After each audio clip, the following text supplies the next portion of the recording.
হরে কৃষ্ণ। হরে কৃষ্ণ। মাতাজি, আজকে আপনি ইসকন মন্দিরে কি উপলক্ষে এসেছেন?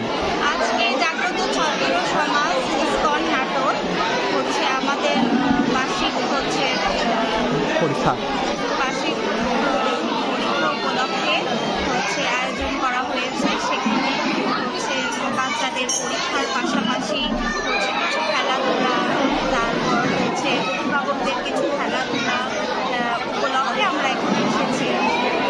কেমন লাগছে এই যে আজকে বিশ্ব ভালোবাসা দিবসের মতো এরকম একটা দিনে সারাদিন ব্যাপী মন্দিরে যে এই কার্যক্রমগুলো হচ্ছে, সবকিছু মিলে আপনার অনুভূতিটা কি? অনেক ভালো, কারণ আমাদের এখানে ইসকনে নাটোরে এই আয়োজন করার কারণে আমাদের বাচ্চারা ধর্মের প্রতি অনুপ্রাণিত হওয়ার পাশাপাশিও বিভিন্ন খেলাধুলায় অংশগ্রহণ করতে পারছে। আবার সব কিছু দিক থেকেই তারা এগিয়ে যাচ্ছে, ভগবানের পাশাপাশি থেকে তারা আনন্দ উপভোগ করতে পারছে। আপনি কি সর্বোপরি সবকিছু মিলিয়ে অনেক আনন্দিত?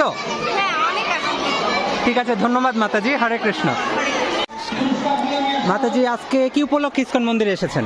আজকে এই যে 1 বছর বাচ্চারা পড়াশোনা করছে, তাদের পরীক্ষা হলো, আমাদের সাথে একটু আনন্দ হলো। আচ্ছা আচ্ছা, সর্বোপরি সব কিছু মিলে আপনার অনুভূতি কি? অনেক ভালো, অনেক ভালো। আমি মনে হয় না যে এইরকম অনুভূতি আগে কখনো পাইছি। নাটো ইসকনকে অসংখ্য ধন্যবাদ এইরকম বাচ্চাদের পাশাপাশি অভিভাবকদের খেলার সুযোগ করে দেওয়ার জন্য, আমাদের আনন্দ দেওয়ার জন্য। ধন্যবাদ মাতাজি আপনাকে। হরে কৃষ্ণ। মাতাজি, মাতাজি, আজকে ইসকন মন্দিরে এসে যে জাগ্রত চেতনা স্টুডেন্টদের নিয়ে যে প্রোগ্রামটা হচ্ছে, সবকিছু মিলে আপনার অনুভূতিটা যদি একটু বলতেন। এখানে যে অনুষ্ঠানটা হচ্ছে এটা খুবই ভালো এবং আমাদের আনন্দ দিচ্ছে। এখান থেকে আমরা অনেক জ্ঞান অর্জন করতে পারছি এবং বাচ্চারাও অনেক আনন্দ অনুভূতি লাভ করতে পারছে। ধন্যবাদ মাতাজি আপনাকে। হরে কৃষ্ণ। হরে কৃষ্ণ। মাতাজি, মাতাজি, আজকে কি উপলক্ষে এসেছেন ইসকন মন্দিরে?